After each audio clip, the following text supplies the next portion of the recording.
All right, so in this video, I'm going to explain why most Airbnb businesses become harder as they grow, why adding more properties often adds more stress instead of freedom, and the reasons many hosts stall at 3 to 5 units.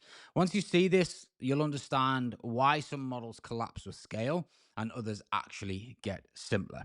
So let's just start with 2 3 night turnovers, which the majority of Airbnb hosts operate. Okay.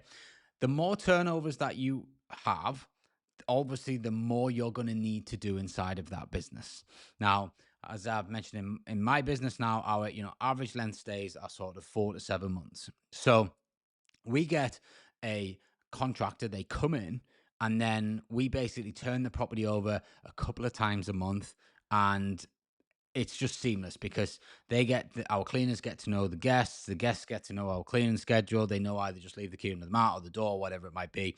We just go in and it gets sorted. All right. But if you're having to deal with 2 night turnovers, and that means every 2 to 3 days, you're having to organize your cleaners. You've got to make sure that the cleans are getting done. You've got to make sure that whatever maintenance comes out of the issues that the cleaners find are getting done.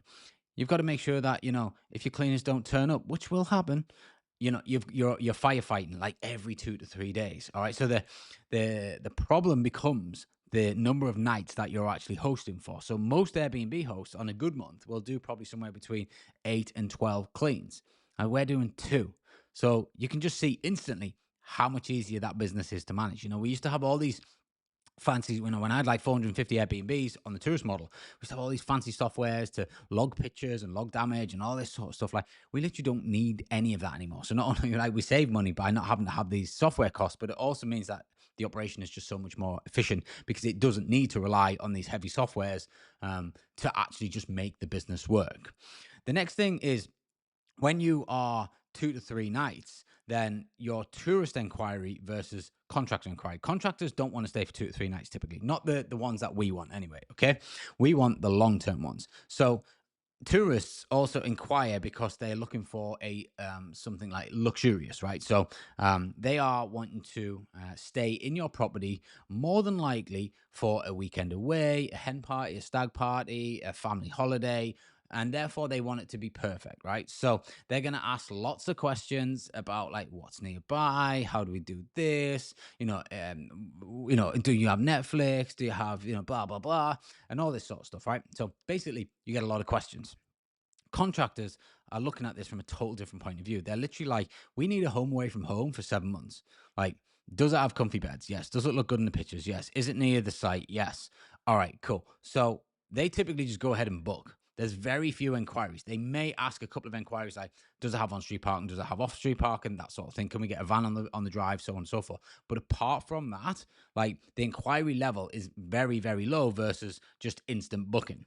Whereas on the tourism model, you have to deal with a lot of inquiries just to try and win the booking because it's two different types of mindsets. So again, a lot more messages coming into you or your team on a daily basis. And the more properties that you have on that model equals more messages, which ultimately means that you need more staff. And this in itself becomes a massive headache. So listen, I've got some amazing staff that work for me and they've been with me a long time. And I'm so grateful for everything that they do. But I've also had a lot of headache staff. And I know at its peak when I had over 100 staff across 2 offices, I honestly felt like a recruitment agency. Like, all I was doing was recruiting people for various different roles, putting layers of management in to try and deal with the people. And all of the staff, like, I needed 100+ staff because we were operating a tourist model. So we had all these inquiries, all these cleans, all these maintenance issues, which were constant every 2 to 3 days. I mean, literally, it was every day because if you think, not everyone checks out on the same day. So every day there was checkouts, every day there was check-ins, and hundreds of them. So peak times were obviously Fridays and Sundays, and it was just chaos. And it just became this like massive ball of stress where effectively I just felt like I was funding people's wages because the more team you need, the bigger your wage bill becomes, the less your profit is. And I got to a point where I was like, all my profit I'm just paying on staff wages by the time, and then I'm still having to deal with all the shit. So by getting rid of the tourism side of the business, we've not only, reduced the software costs, reduced the headaches, increased the nightly stays in terms of average length of stay, but we've also reduced the staff headaches. I've reduced the staff numbers. We have 7 members of staff now, and we run a much more lean, profitable portfolio. There is no recruitment. Also, when you do take a staff member on, the amount of training, it typically takes 6 to 8 months to train someone fully and make sure that they fully understand how your business works. So all of that has to come from either you or somebody else, whilst you're still trying to do all the other things as well. And then the final point is like the maintenance side of things. So tourism, whenever I say this all the time, but whenever there's drink and drugs involved, you will get damage. And that is the tourism model. And not everyone's malicious, not everyone's trying to, cause harm, but stupid things happen when, people tend to enjoy themselves a bit too much. Also, the throughput every 2 days or 3 days, you've got a different person coming into your property using it in a different way.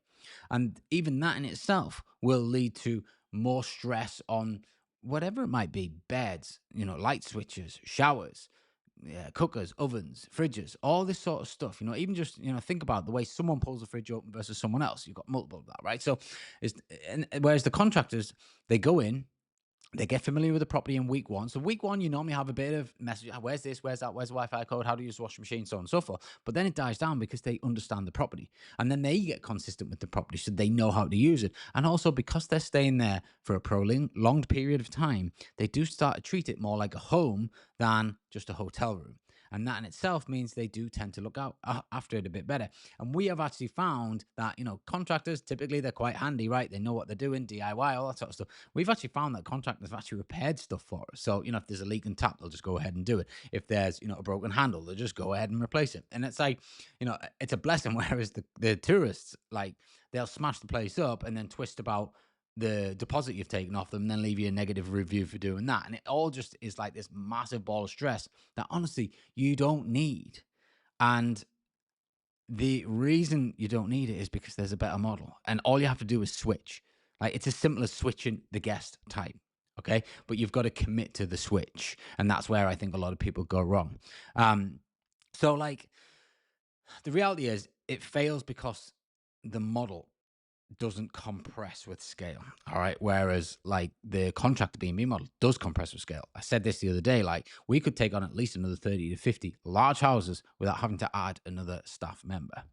So in this next video, right, I'm going to show you why the contractor B&B model actually gets easier as you add more properties instead of harder like the tourism model.